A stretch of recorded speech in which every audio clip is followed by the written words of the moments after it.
zložiť básničku vo vašej reči? No, to som zvedavý. To som teda zvedavý.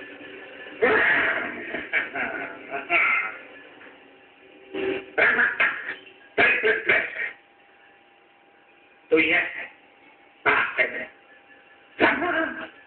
Váše celý papier do básený pohár. Už je opatrný, nevydávam, ale prosím práve na to tak chodíra. Ešte nie som trestaný, bude chodíra.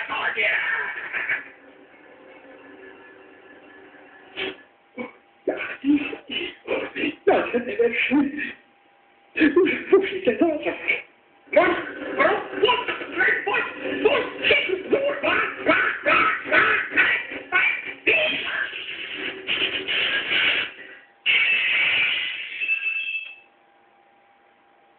Lepšie, aby to teraz namieril zásielky do slepého okna. Gejza, už zasa piješ. Ja nebudem. Tento nápoj je pre tvoje prihlúple deti. Zblátil si sa. Teraz, keď budú potrebovať jasnú hlavu na učenie. To je mozgový vitamín, občerstvuje mysel, ľudínku z doučenia. Je to horký ho preto tiež s majnovkou. A ty kde si vzal tú brzdu? Čo to? Dostal som ho od príbuzného. Ale to parúňa. Tak mi poslikuje. No, Odtieraj tú kepuzinu. Nie. Budeme potrebovať. Donesím lyžičku a podpieram to.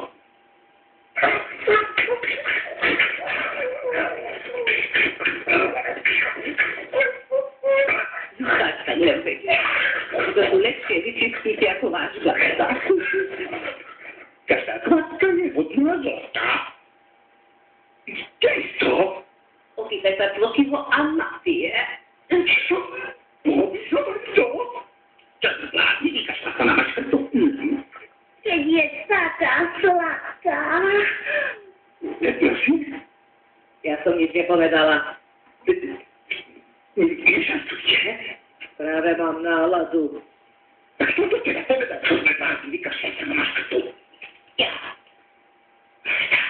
Počuj si, ako keby mu povedal ja. Nie, ako keby. Presne, tak som to povedal. Prikaz. Ten hovorí ľudským hlasom. Nie, ten sa smie. Má odpornú výchovu. Tento? Veď šušle ako tá stará bezzubá Blažková. A ty chrypíš, ako keď skúšajú plechovú ruletu na obchode. Ty Gejza. Počúvajú, naozaj rozprávajú. Zázrak? Prečo hneď zázrak? Na najvyššie to trochu zvláštne, že aj táto pripečená zlodíka smotanu sa ozvala. To hovoríš ty, čo si minule ukradol z úspeniny celý prasatý schod. Udavačka. Udávaj si ty. Nehádajte sa, deti. To sme sa od vás naučili. Nech si strpá tým babelami prikryta. Už sa im podliezať, aby za teba konečne zaplatili čuda. Ty ste strašidlo na myši. Tak ja som hlúpa? Ba, ty si hlúpy. Keď tam po nociach posedia, chybieš na mestiach. Mafia! Nedaj sa, pusti sa do ňou! Ty Gejza. Nemali by sme zázračné schopnosti našich samostatne vysiacich domácich zvierat ako spropagovať? Áno, samozrejme. Podľa mňa mali by sme napísať express rekomandu do Akadémie vied. Gejza, nech to napíš. Ja neviem napísať taký vedecký fundovaný list. Máš pravdu, čože si už vieš? Kristína! Zavolaj suseda Záviša, on nám ho napíše hneď. To je dobrý nápad. Kto povie, či za takýto dačo Akadémia zaplatí? Či tu stavím sa jazykové znalosti prípad ľudia? Prečo nemôže zvieratá? Nesúhlasím. Ale zdravý pán šofér. Veď tu ide pre tú veľkú vedeckú senzáciu. Náš svet a naša mačka sa naučí rozprávať? Aj môj papagaj rozpráva. Ale ja vás kvôli tomu nevyrušujem z popoludnejšieho spánku. Náš papagaj nevie, čo hovorí pred 2 bez rozumu. Keď váš pes bude mať prednášku o kozmickom žiarení, tak mi to láskavo dajte vedieť. Vysvetlím ľudí podstatu žiarenia. To nemáte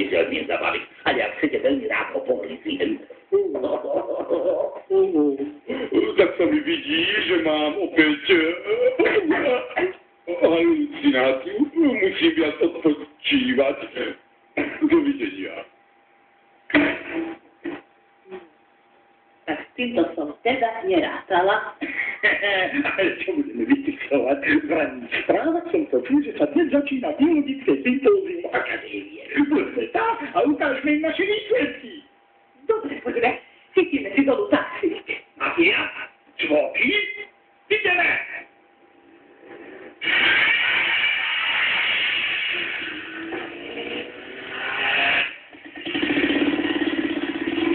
Hej, taxi, taxi!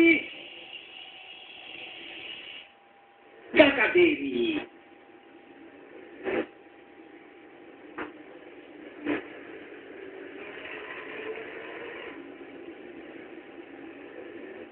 Ľutujem, pane, ale ja zvieratá nevozím. Ale týka čo, hovorí, hádam, len odveziete, nie?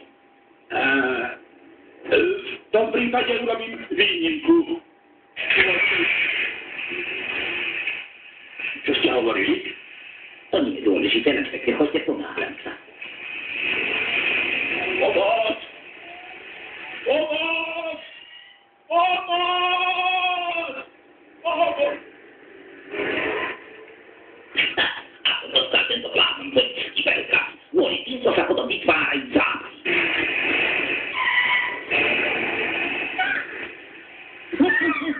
Všetci sú nervózni. Nečuduj sa, čo pełnieš vyloženiem mizerne. Lepšie ti pristane psia búza. Keď sa ti nepáči, môžeš vystúpiť. Mačky majú peký dopad. Nezačínajte sa.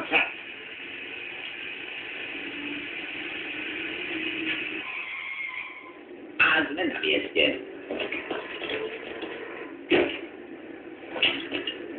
Ako si to našiel? Nie, sme tu boli na prechádzke. Moja značka na rohu ešte ani nevyschla. No poďme, deti.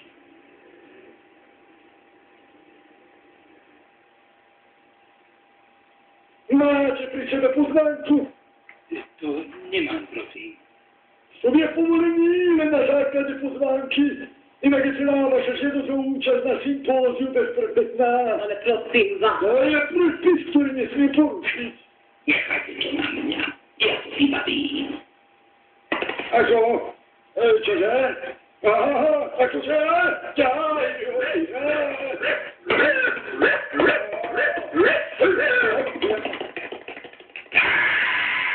No vidíte, čo narobí odborná pripravenosť.